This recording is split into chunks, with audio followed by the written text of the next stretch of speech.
வெயிலுக்கு ஏற்ற குளிர்பானம் ஒன்று பார்க்கலாம். ஜவ்வரிசி வேக வச்சு எடுத்துக்கலாம். பப்பாயா குட்டி குட்டியாக அரிஞ்சது எடுத்துக்கலாம்.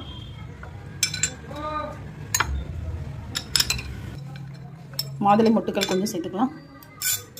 சீர் அடித்து வச்சுருக்கோம், அதை சேர்த்துக்கலாம். இதில் தேவையான அளவு சர்க்கரை சேர்த்து இப்போ இதை நீங்கள் கலந்து குடிக்கும்போது ரொம்ப சுவையாக இருக்கும். வெயிலுக்கு ஏற்ற ஒரு ஹெல்த்தியான ஆகாரமாகவே இருக்கும். இது ட்ரிங்க் மாதிரி இருக்காது.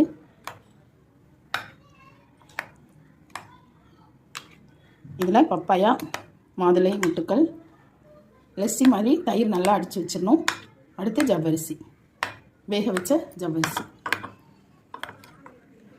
இப்போது ரெடி ஆயிடுச்சு. ஃப்ரிட்ஜில் நீங்கள் ஒரு 10 மினிட் வச்சுட்டு எடுத்து சாப்பிட்டீங்கன்னா ரொம்பவே சூப்பராக இருக்கும்.